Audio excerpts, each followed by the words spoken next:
నాకు ఇచ్చిన ఈ ధన్యతను బట్టి మొదటిగా దేవునికి వందనాలు, స్తుతులు, స్తోత్రములు తెలియజేస్తూ ఈ పరిశుద్ధ ఆదివారంలో మేము ఈ గృహాలలో ఉండి ఈ ఆరాధనలు ఏకీభవిస్తూ ఉన్న బిడ్డలందరికీ, ఈ మైక్ ద్వారా ఈ స్వరాన్ని వింటూ ఉన్న బిడ్డలకు, యూట్యూబ్ ద్వారా ఈ సందేశాన్ని వీక్షిస్తూ ఉన్న వారందరికీ, దేవుని మందిరంలో చేరిన పెద్దలకు ప్రభువైన యేసుక్రీస్తు పరిశుద్ధ నామములో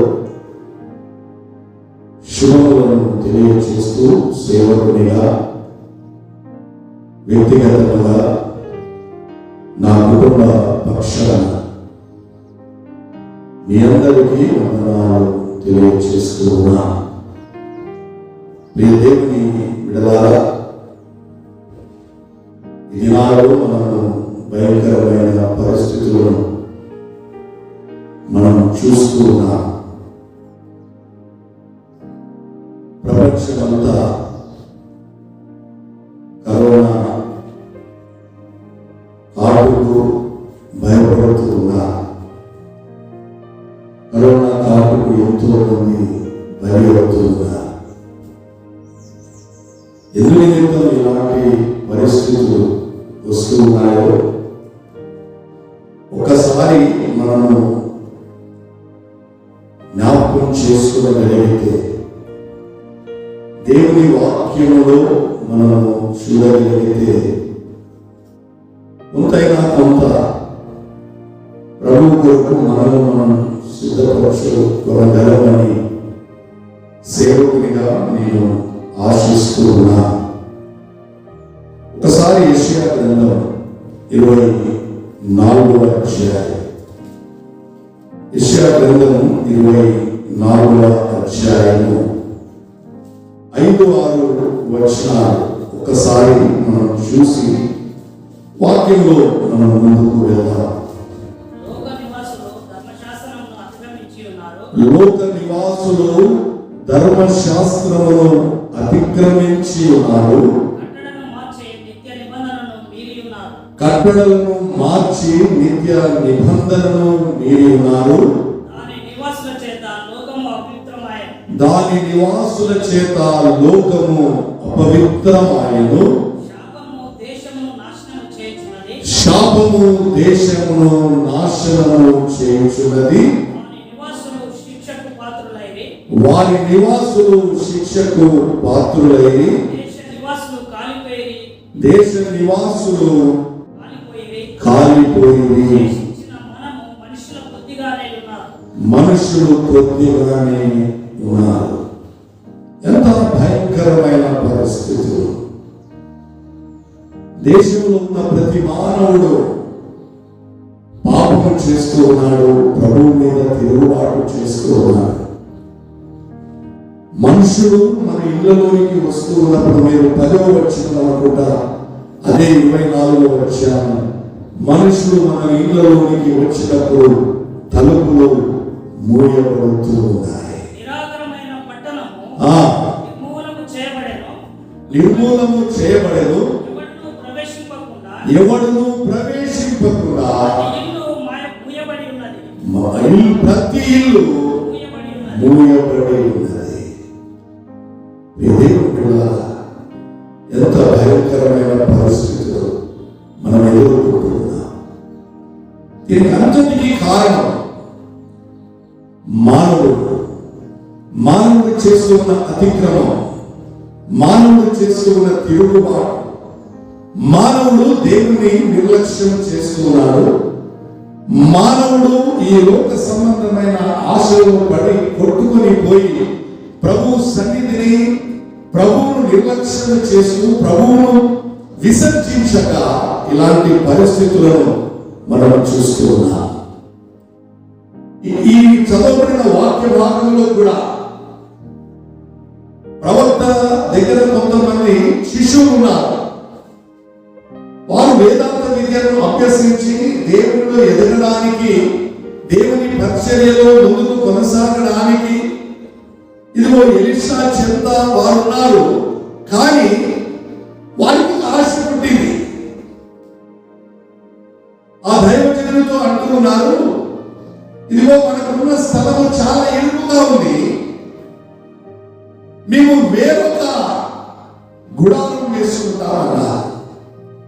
ప్రియ దేవుని బిడ్డలారా, ఈ సందర్భంలో రెండు మాటలను నేను మీకు జ్ఞాపకం చేస్తాను. ఒకటి ఇరుకుగా ఉంది, రెండవది వేరొకటి.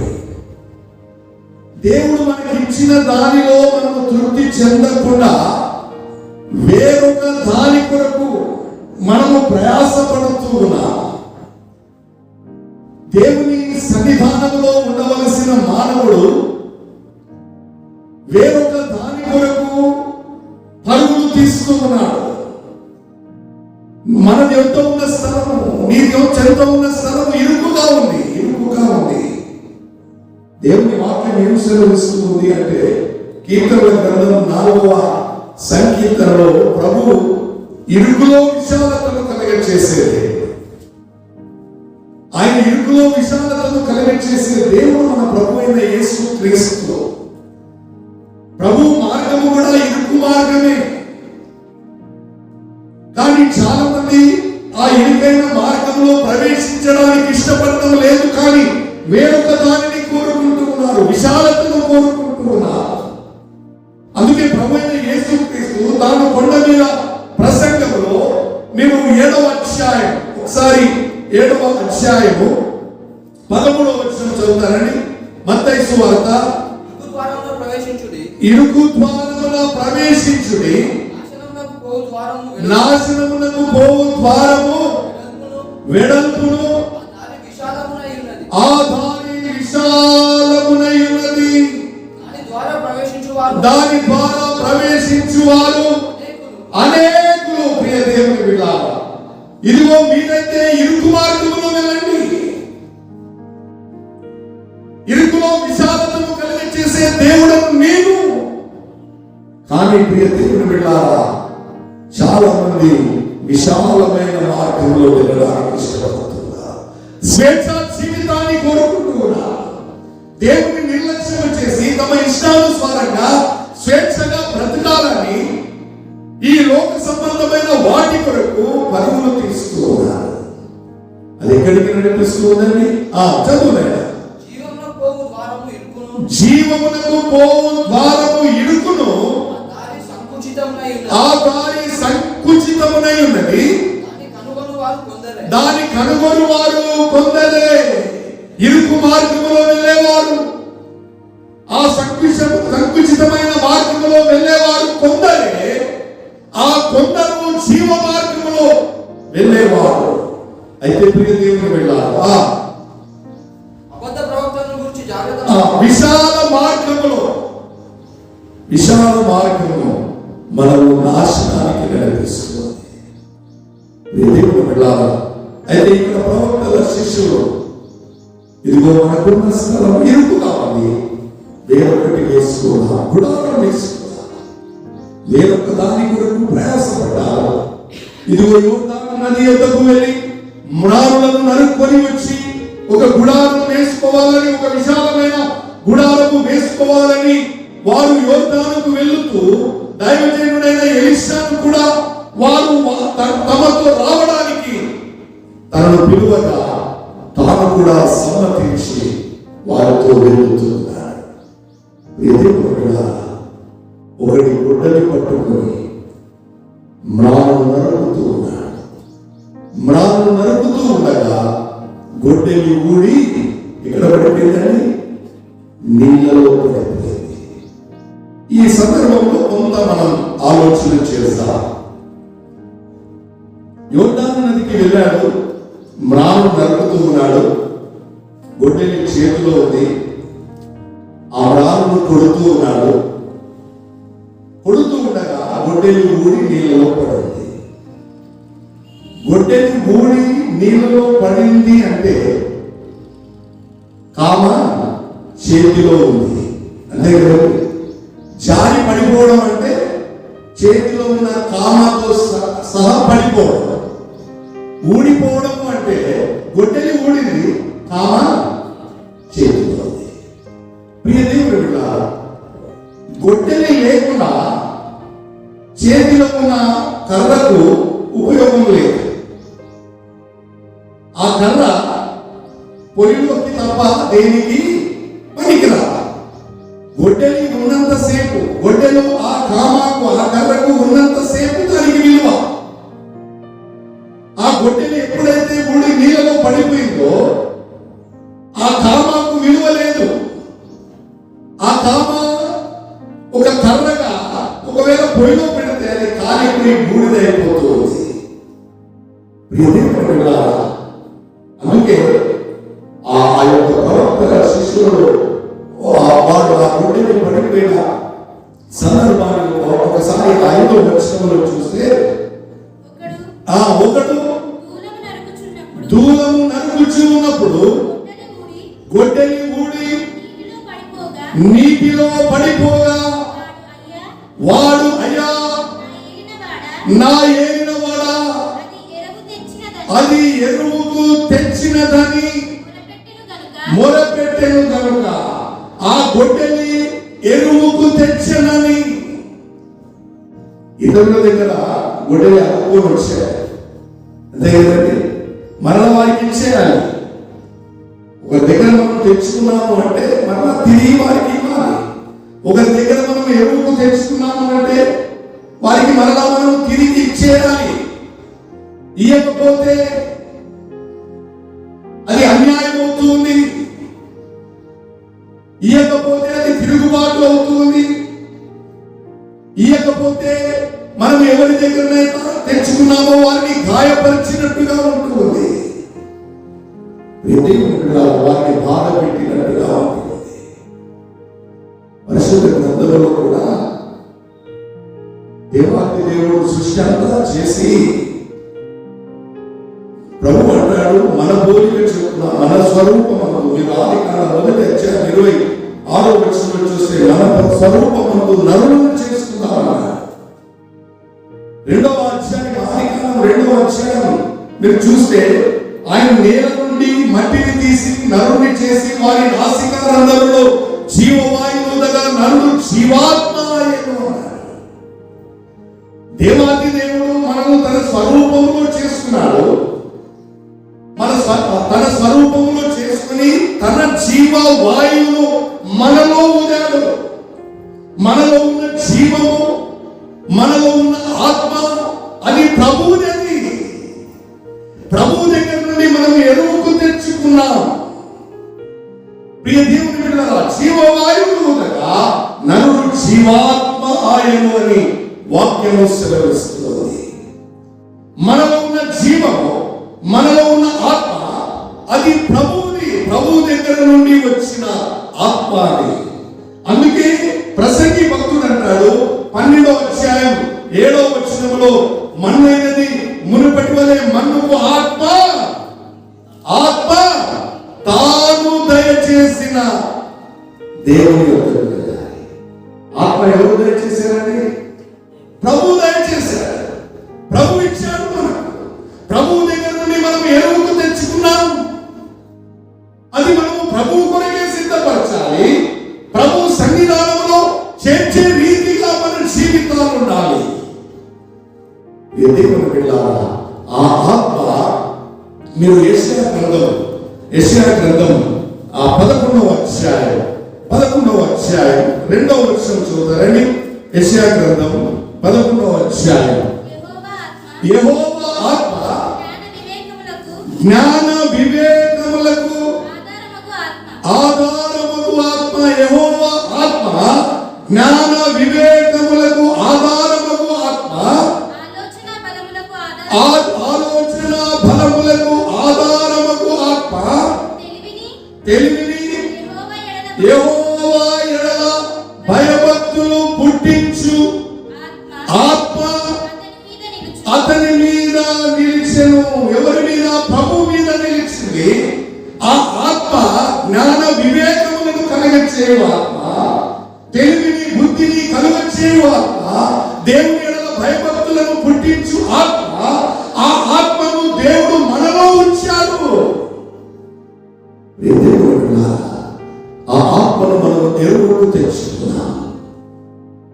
ఏమంటున్నాడండి? ప్రభు మనలో ఉంచాడు. ఈ ఆత్మను మరలా మనం ప్రభువుకి అప్పగించాలి. మానవుడు ప్రభు కొరకే సిద్ధపడి జీవించాలి. కానీ మనం ఎక్కడెక్కడ పడిపోతున్నాం.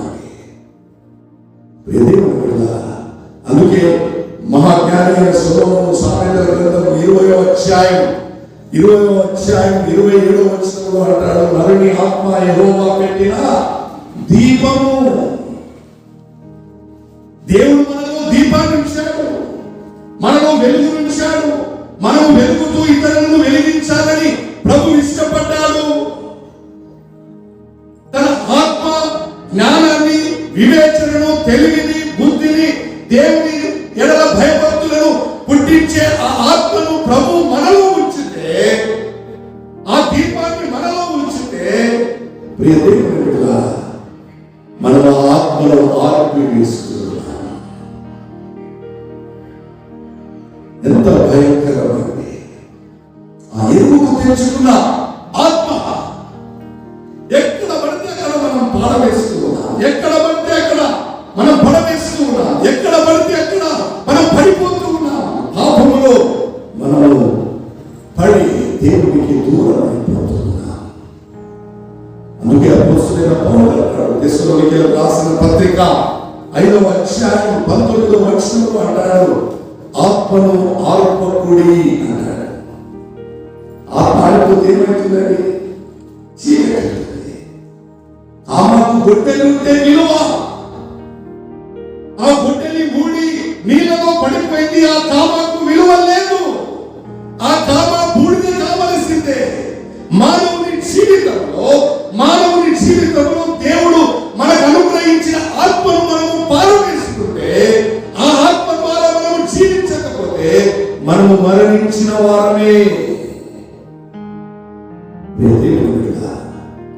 ప్రభువుకు మనం ఉపయోగకరంగా మనం ఉండాలి.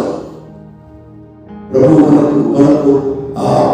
మనం ఉపయోగకరంగా ఉండలేదు. అందుకే అంటాడు అపోస్తలుడైన పౌలు అంటాడు, దేవుడు మనకి ఏమిచ్చాడు, దేవుడు మనకి ఏమనుగ్రహించాడు. ఒకసారి తెస్సలోనికీయులకు రాసిన పత్రిక 5వ అధ్యాయం 23-24 వచనాలు చదువుతారండి. 23-24 వచనాలు. తెస్సలోనికీయులకు రాసిన మొదటి పత్రిక 5వ అధ్యాయం. సమాధానకర్తయగు దేవుడే మిమ్మును సంపూర్ణముగా పరిశుద్ధపరచును గాక. మిమ్మును సంపూర్ణముగా పరిశుద్ధపరచును గాక. మీ ఆత్మయు మీ జీవమును శరీరమును మన ప్రభువైన యేసుక్రీస్తు రాకడయందు నిందారహితముగాను సంపూర్ణముగాను ఉండునట్లు కాపాడబడును గాక. మిమ్మును పిలిచిన వాడు నమ్మకమైన వాడు కనుక అలాగూ చేయు. మన శరీరమును, మన ప్రాణమును, మన ఆత్మను ప్రభు మనకు అనుగ్రహించాడు. అది నిందారహితముగా ఉండాలి. ఎక్కడ పడితే అక్కడ దేవుని ఆత్మను మనం పడవేయడానికి వీలు లేదు. ఊడిపడిపోయింది మనలో ఉన్న ఆత్మ. పడిపోతే మనం జంతువులను మనం చూస్తాం కదండి, జంతువుల ఆత్మ ఉండదు, ప్రాణం ఉంటుంది. జంతువుల ఆత్మ ఉండదు, వాటికి వివేచించే జ్ఞానం ఉండదు, వాటికి తెలివి ఉండదు, ఆ బుద్ధి ఉండదు, ఆలోచించే శక్తి ఉండదు, భయం ఉండదు, భక్తి ఉండదు. ఆత్మ పోతే మనం కూడా ఏమంటారు? అందుకే యెషయా భక్తుడు అంటాడు, ఇర్మియా భక్తుడు, ఆనాటి ప్రవక్తలు, మనుషులు కూడా పశుప్రాయులైపోయారు అంటాడు. మేము పశుప్రాయులమైపోయాం. కారణం ఏంటి అంటే దేవుడిచ్చిన ఆత్మను మేము పారవేసుకున్నాం. వేరొక దాని కొరకు మేము పరుగులు తీస్తూ ఉన్నాం. ఇదిగో నీ చెంత ఉండవలసిన మేము అది ఇరుకుగా ఉందని దానిని విడిచిపెట్టి వేరొక దాని కొరకు మేము పరుగులు తీశాం. పశుప్రాయులమైపోయాం.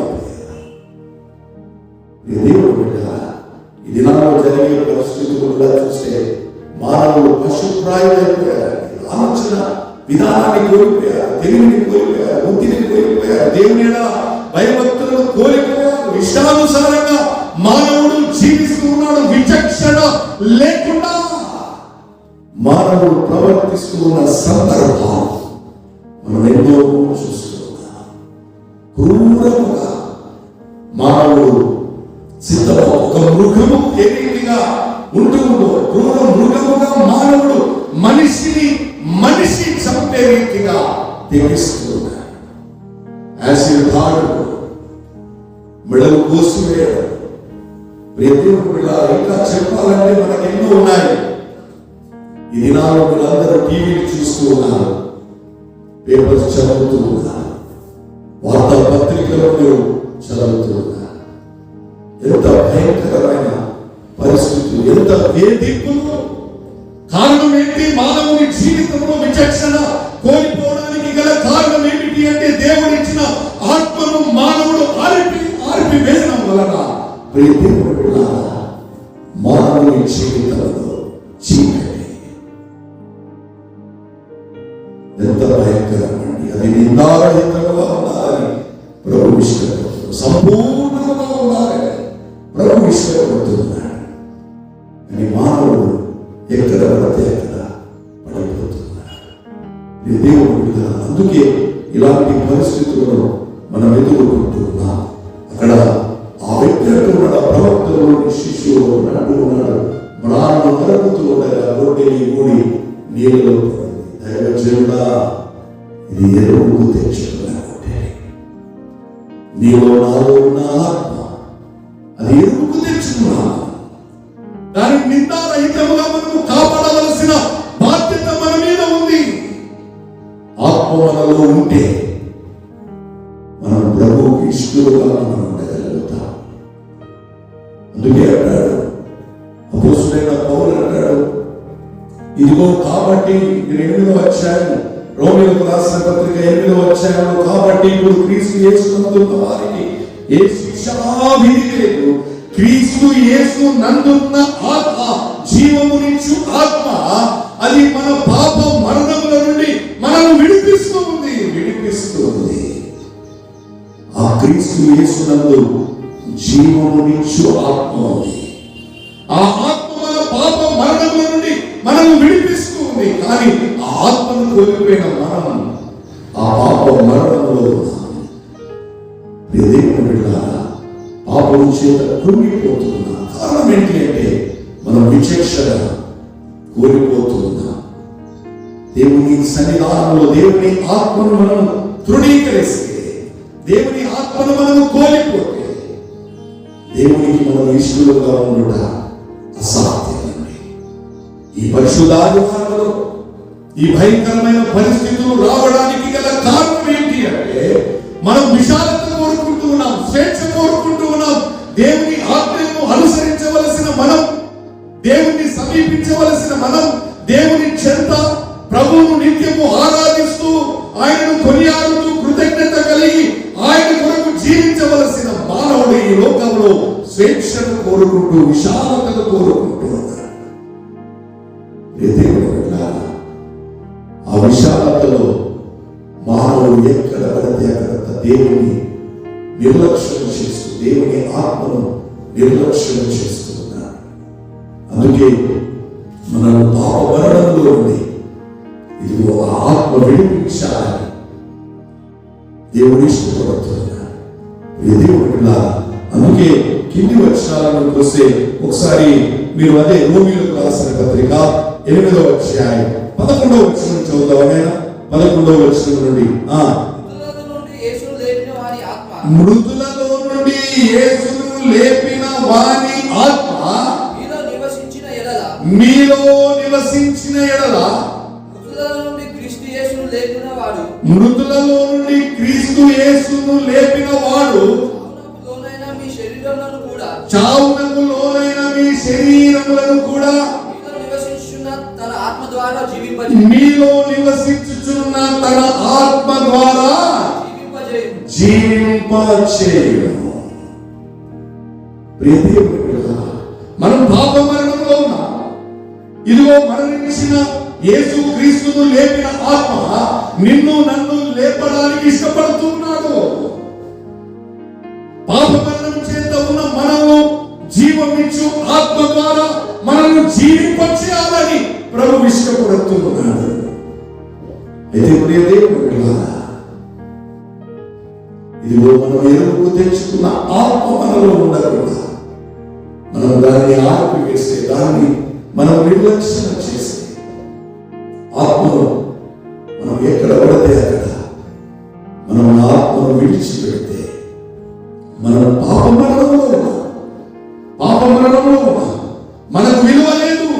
దేవుని సన్నిధానంలో మనకు విలువ లేదు. ఏ రీతిగా గొడ్డలి ఊడిపోయిందో, కామ చేతిలో ఉందో, ఆ కామకు విలువ లేదు. ఎవరి దగ్గరైతే ఎరువుకు తెచ్చుకున్నాడో ఆ ఎరువుకు తెచ్చుకున్న వానికి ఆ గొడ్డలి లేకుండా కామ ఇస్తే తీసుకున్నాడండి? తీసుకున్నాడా? ఒకసారి ఆలోచన చేయండి. అందుకే ప్రియ దేవుని బిడ్డ, ఈ దినం ఆ ప్రభువు కూడా మనలందరినీ అడుగుతున్నాడు. ఆనాడు ఎలీషా అడిగాడు. మీరు 5వ వచనంలో ఆ కింది భాగంలో చూస్తే ఆ దైవజనుల దగ్గరికి వచ్చి, అయ్యా అది ఎరువుకు తెచ్చుకున్న గొడ్డలి అంటే, ఆ దైవజనుడు అంటున్నాడు అతనితో, అది ఎక్కడ పడింది అన్నాడు. చూడండి ఆ వచనం. ఆ దైవజనుడు అది ఎక్కడ పడేనని అడిగాను. ప్రభు మనల్ని అడుగుతూ ఉన్నాడు, నీవు ఎక్కడ పడిపోయావు? ఏ పాపములో నీవు పడిపోయావు? ఏ పాపమును ఆశించి నీవు నన్ను నిర్లక్ష్యం చేశావు? నా ఆత్మను నీవు కోల్పోయావు. ప్రభు అడుగుతూ ఉన్నాడు. ఎలీషా యేసు క్రీస్తుకు సాదృశ్యమైంది. ఇదిగో ఈ దినం ప్రభు కూడా మనందరూ అడుగుతూ ఉన్నాడు, నీవెక్కడ పడిపోయావు? ఏ పాపమును ఆశ్రయించి పడిపోయావు? ఏ విశాలతను కోరుకొని నీవు పరుగులు తీస్తూ నీ స్వేచ్ఛ జీవితంలో నీవు ఎక్కడ పడిపోయావో ఆ స్థలాన్ని నీవు చూపగలిగితే ఎంత ధన్యుడవండి. దేవుడు బిడ్డ చదువు. వాడు అతనికి ఆ స్థలమును చూపింపగా అతడు కొమ్మ ఒకటి నరికి నీళ్ళలో వేయగా ఆ గొడ్డలి తేలేదు. మనం స్థలము చూపితే ప్రభు సన్నిధానంలో దీనిని ఆశించి నేను పడిపోయాను, ఈ పాపము నేను కోరుకొని నేను పడిపోయాను, నిన్ను నిర్లక్ష్యం చేశాను, నీ ఆత్మను నిర్లక్ష్యం చేశాను అని ప్రభు సన్నిధానంలో మనం పడిపోయిన స్థలాన్ని మనం చూపగలిగితే, కొమ్మై ఉన్న యేసు క్రీస్తు నీ జీవితాన్ని, నా జీవితాన్ని, ఇదిగో సీను అరణ్యంలో మారంగా ఉన్న నీళ్లను ఇదిగో మధురముగా చేసిన దేవుడు ఈ దినం నిన్ను నన్ను మధురముగా చేయడానికి ప్రభు అయిన యేసు క్రీస్తు ఒక కొమ్మగా, ఒక చిగురుగా ఆయన మన మనుషులలోకి వస్తున్నాడు. ప్రియ దేవుని బిడ్డలారా, జకరియా గ్రంథం 6వ అధ్యాయం 12వ అధ్యాయం 6వ వచనం అనుకుంటా. ప్రియ దేవుని బిడ్డలారా, ఒకసారి మీరు చూస్తే చిగురు అని ఒకడు కలడు, అతడు ఆలయమును కట్టడు, అతడే ఆలయమును కట్టడు. ఇక్కడ మనం చూడగలం ఉందండి. ఒకసారి జకరియా గ్రంథం 12వ అధ్యాయం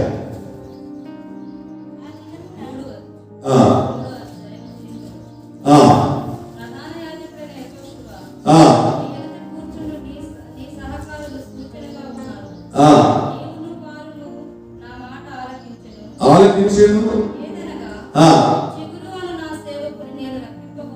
చిగురువను నా సేవకుని నేను రప్పింపబోచున్నాను.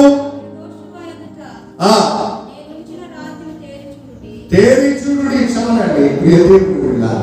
చిగురువను నా సేవకుని నేను రప్పింపబోతున్నాను. చిగురువను ఒకడు కలడు, అతడే మందిరాన్ని కడతాడు. కూలిపోయిన ఈ మందిరాలు దేవుని ఆలయం అని మన హృదయాలయం, అతడే కట్టడానికి, అతడే మన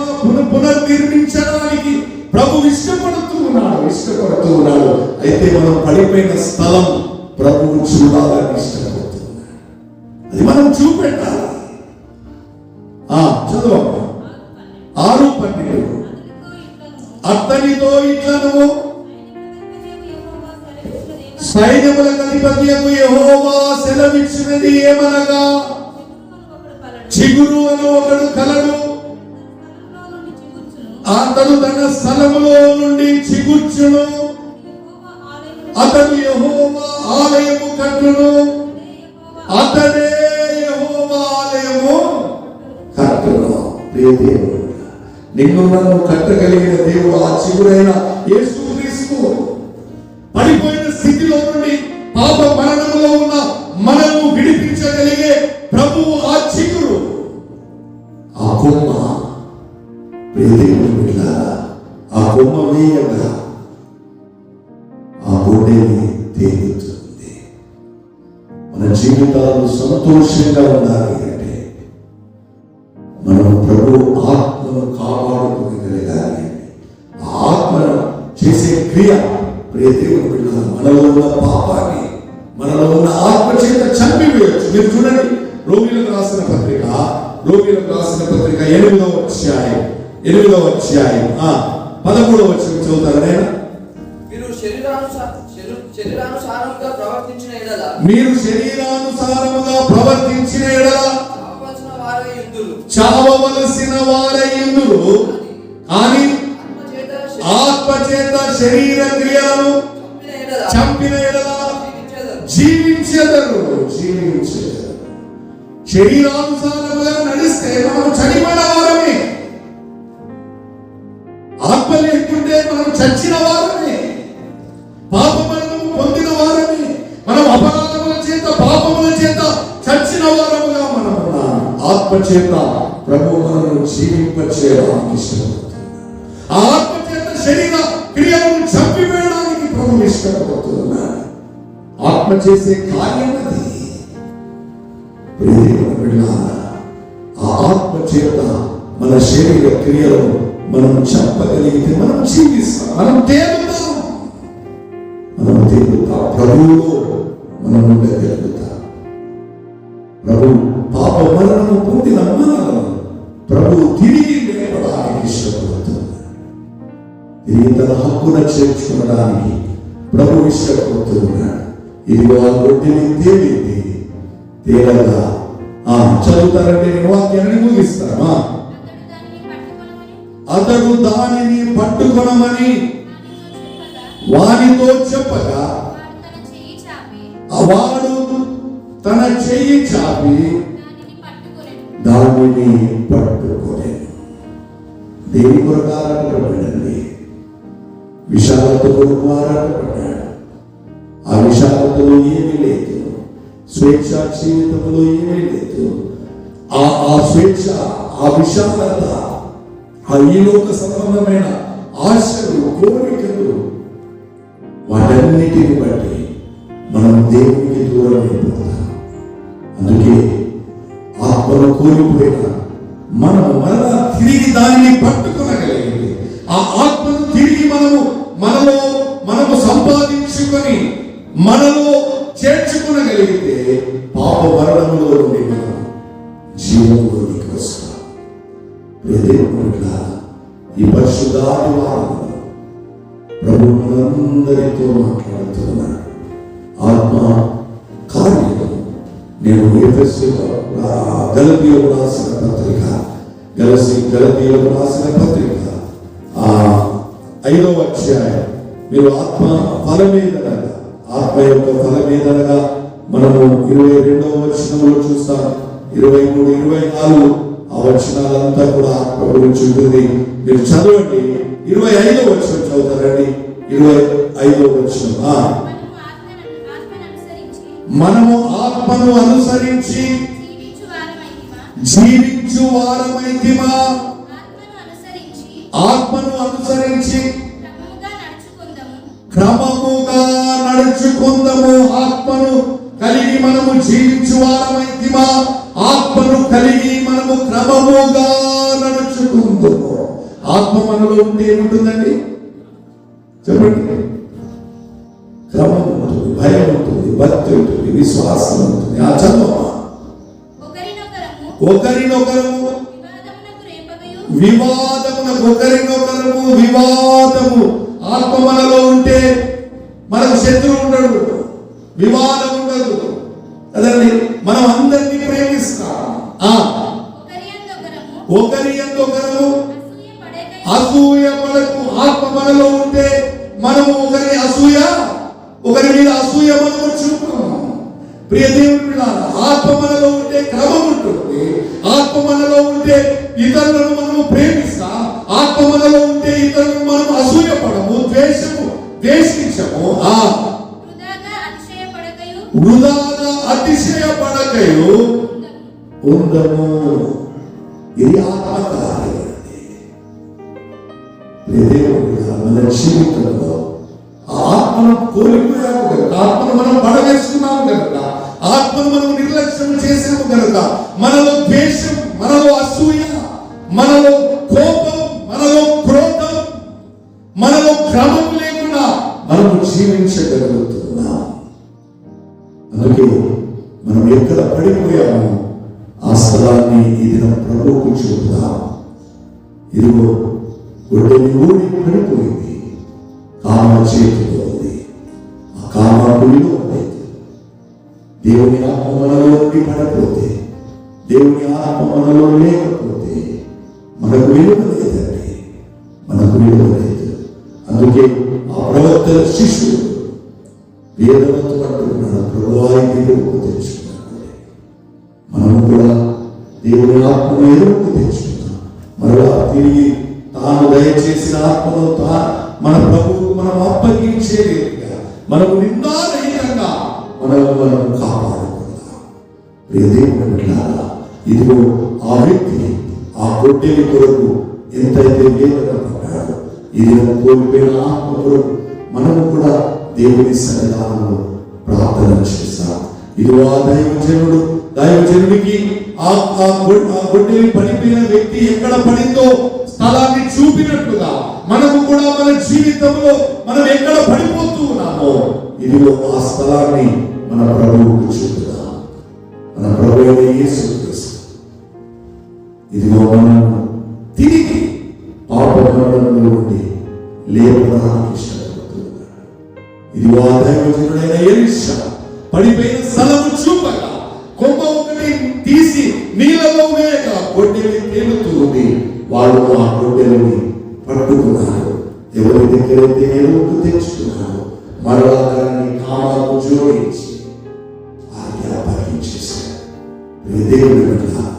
మన జీవితాలను కూడా పడిపోయిన స్థలం మనం చూడగలిగితే చివుగా ఉన్న యేసుక్రీస్తు మనను తిరిగి పునర్నిర్మించడానికి, పాప మరణంలో ఉన్న మనను తిరిగి లేపడానికి ప్రభు ఇష్టపడుతూ ఉన్నాడు. ఇదిగో మనము బ్రతికినంత కాలము ప్రభు కొరకు బ్రతుకుతూ తాను అప్పగించిన ఆత్మను, మనం ఎరువుకు తెచ్చుకున్న ఆత్మను తనకు అప్పగించడానికి మనం నిందారహితంగా సిద్ధపడదాం. తనలోని ప్రార్థన చేస్తున్నాం. ఎవరు అటు చూడగలరు? దేవుని వాక్యాన్ని విన్న ఇదిగో ప్రభు కొరకు మనం బ్రతకడానికి మనం సిద్ధపరచుకుందాం. ఎంత గొప్ప దేవుడు, ప్రేమమయుడ, ప్రేమ స్వరూపి, నీ వాక్యం చేత అందరినీ సంధించినందుకు సరి చేసినందుకు ఇదిగోనైనా మీరు మాకు ఇరువుగా ఇచ్చిన ఆత్మను ఈ లోకాశలను బట్టి, స్వేచ్ఛా జీవితాలను బట్టి నీ ఆత్మను మేము నిర్లక్ష్యం చేసి, విచక్షణ లేకుండా, నీ ఎడల భయభక్తులు లేకుండా మేము జీవిస్తే క్షమించండి. ఇది ఉదాహరణ జీవించు ఆత్మ పాపములలో నుండి మనము తిరిగి లేపుతుందని మేము విన్నాం. ఇది ఉదాహరణ అటు ఆత్మను ధరించుకుని జీవించగలిగే ధన్యత మేము అందరికీ దయచేయండి. ఈ వాక్యం పెడగలదైనా వాక్యము తమ హృదయంలో నాటుకుని వాక్యానుసారంగా జీవించగలిగే మనస్సు ప్రతి బిడ్డలను దయచేసి మీరే కదా ప్రభావం